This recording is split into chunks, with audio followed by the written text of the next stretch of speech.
Hoje é o dia do terceiro capítulo da série 123 Horas. O sequestro que parou o Paraná. À medida que os dias foram passando, o clima de tensão aumentava. Atiradores de elite estavam de prontidão. Equipamentos foram adquiridos para o reforço dessa ação. Enquanto a segurança ousava em novas estratégias para o resgate dos reféns, policiais sabiam que se tratava verdadeiramente de um tudo ou nada. Alguns até prepararam cartas de despedida à família.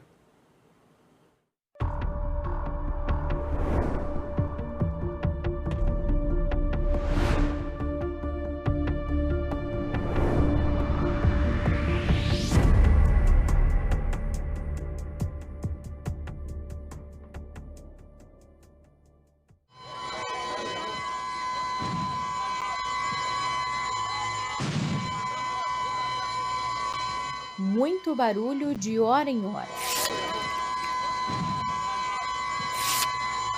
Essa era uma das estratégias, para não deixar os sequestradores descansarem na casa, onde 7 pessoas ainda eram mantidas reféns. Mas a vizinhança também sentia os impactos daqueles dias que pareciam intermináveis. Eles ficavam aqui na sacada, eles andavam aqui por dentro, ia por cima dos telhados, sabe? E tinha motor que era nosso aqui da oficina, da mecânica, daí eles ficavam fazendo barulho a noite toda, E era complicado pra gente dormir. Snipers, atiradores de elite, permaneciam horas a fio em posição mirando na residência. No sobrado de Dona Cleusa, buracos nas paredes eram usados para espiar a casa ao lado. Onde que eram os buracos aqui exatamente? Era um aqui e o outro ali. Mas assim, com esse buraquinho, só para colocar o olho, assim. Para olhar lá para casa. E aqui na sacada, daí tinha um atirador. Agora, 30 anos depois, nós entramos na casa na Rua Paraná 190. A Tarobá volta ao cenário de uma história marcante. Ela já não pertence à família Martin. Hoje, ao invés de uma família, abriga vestidos, é um ateliê. Apesar de ter sido palco de um episódio traumático, não há sinais daquele abril de 1995. A casa ampla foi pouco alterada, mas os rastros foram apagados. No meticuloso trabalho para colocar fim ao sequestro, estava a estratégia de, passo a passo, ir fechando o cerco para os bandidos. E uma parte bastante importante da casa para isso foi aqui a área dos fundos, a área da piscina. Foi por este local que os policiais começaram a ocupar os espaços aos poucos e ir encurralando os sequestradores.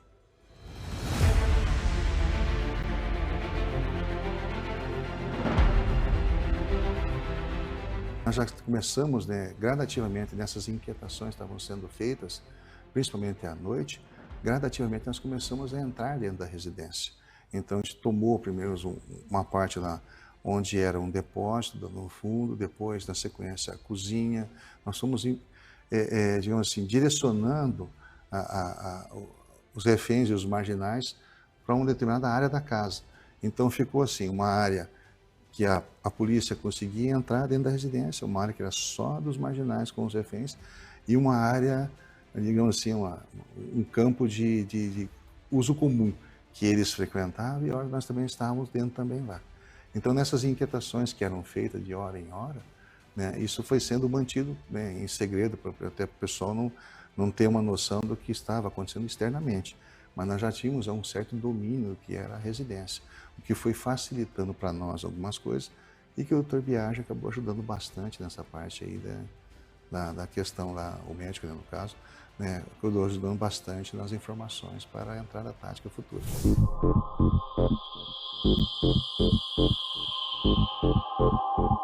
Estamos no litoral catarinense. A nossa reportagem veio até aqui para ouvir outra peça-chave dessa história. Dr. Biagi nos recebe em seu apartamento. Dr. Roberto Biagi Alegro, o que o senhor lembra do sequestro de Marechal Cândido Rondon? Bom, já fazem 30 anos, que ocorreu aquela fatídica semana. Nesses 30 anos, talvez alguma coisa eu possa ter esquecido, mas, por outro lado, eu posso dizer o seguinte: eu estava de plantão, não me lembro bem se eu estava no plantão no hospital ou estava de plantão num outro posto de saúde em Mercedes, que a Unimed naquela época dava plantão lá, tinha um convênio com eles. Eu cheguei em casa, tinha um recado da minha esposa. Eu fui até interessante que eu disse por telefone a eles o seguinte: olha, eu sou médico, estou vindo de um plantão, estou de calça branca, sapato branco, camisa branca. Eu vou levar uma pasta que eu tenho um estetoscópio e um esfigmomanômetro e vou ver o que está ocorrendo aí. Para encurtar um pouco a história, eu tive que entrar lá 9 vezes nessa semana.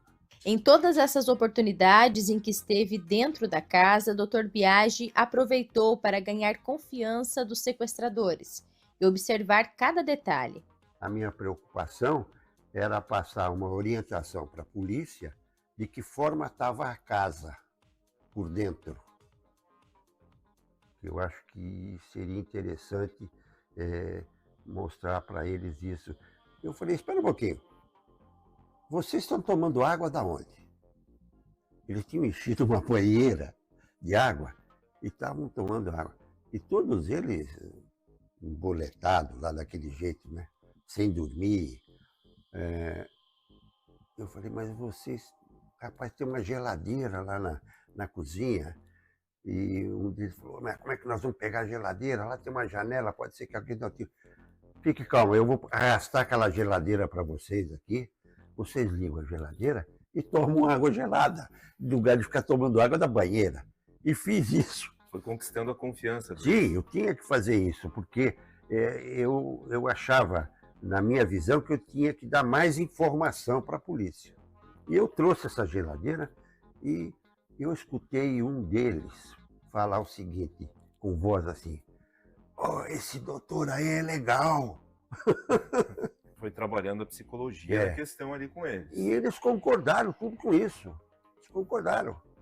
Ah, mas esse cara é legal e não sei o quê, vai daqui, vai dali. Além das informações obtidas pelo médico, outras ações importantes contribuíam para o planejamento de uma possível invasão. Conseguimos estabelecer um contato com o engenheiro da casa, foi onde a gente conseguiu daí a planta da casa, para termos noção de como era a residência certinho. Dessa residência que foi feita a planta, nós pedimos que ele fizesse uma maquete em tamanho reduzido, para que a gente pudesse ter uma noção como que era o ambiente, para que a gente pudesse se locomover. E começamos então a se preparar para uma eventual entrada tática, né? Com isso foi solicitado então ao engenheiro que montasse uma casa num sítio, um tamanho real, similar à casa que nós íamos entrar, para que o nosso efetivo começasse a treinar nesse local, né, para uma possível invasão, porque justamente travou, não ia mais à frente, eles não estavam mais aceitando e também não estavam mais colaborando, né, com a força policial. Essas são imagens da réplica de lona montada em uma área rural de Marechal Cândido Rondon, com as proporções da residência da família Martins. Nesses registros divulgados pela primeira vez, também é possível ver os policiais analisando a maquete, montada especialmente para a operação. Mas com quem eles estavam lidando? Há divergências nos relatos sobre como isso foi descoberto, mas é unânime a memória de que delegados de outros estados que já conheciam o grupo se deslocaram para Marechal. Saiu uma reportagem na TV com a voz de um dos sequestradores que conversou com um repórter local. E um delegado de Santa Catarina ouviu, estava vendo o jornal e ouviu aquela voz, aquele trecho. E ele já tinha trabalhado num caso de sequestro em Santa Catarina, em cima daquela quadrilha. E esse delegado e um outro delegado pegaram um avião e foram até Marechal Cândido Rondon e falaram: não, nós conhecemos o pessoal aí, já trabalhamos neles, se quiserem nossa ajuda, estamos dispostos a ajudar e tal. Aí foi que o juiz autorizou a restrição temporária da irmã de um deles, de 2 deles, e ela foi buscada em Tramandaí, no Rio Grande do Sul, foi trazida de avião até Marechal Cândido Rondon. Foi colocado ela para conversar com um deles pelo telefone e ela começou a chorar quando viu a voz dele. Quando começou a chorar, daí confirmou que quem se tratava. O trio de assaltantes era formado pelos irmãos Pedro Beltramin, Isalino Beltramin e por Reginaldo Monteiro, fugitivos da penitenciária de Florianópolis, em Santa Catarina, e com uma ficha criminal robusta, incluindo sequestros e assaltos a bancos. Com essa descoberta, a tensão aumentava. A negociação foi prejudicada. Passa-se durante a semana insistindo na possibilidade deles se entregarem à força policial. Durante a semana, lá pela quinta-feira, eles ameaçaram, primeiro eles pediram um avião e um veículo de transporte de valores para que eles colocassem os reféns no veículo de transporte de valores e levassem até o aeroporto de Marechal Cândido Rondon, onde queriam um avião requisitado por eles, solicitado por eles, e esse avião levaria os nossos reféns e mais os causadores de evento crítico até o país vizinho do Paraguai, onde eles diziam que iriam soltar os reféns. Houve uma reunião e foi dito que não seria possível essa opção. À medida que o sequestro se estendia, as decisões precisavam ser tomadas. No final da semana, a mais drástica delas foi definida: a invasão da casa. Como tudo isso foi articulado, é assunto para amanhã, no penúltimo episódio da série.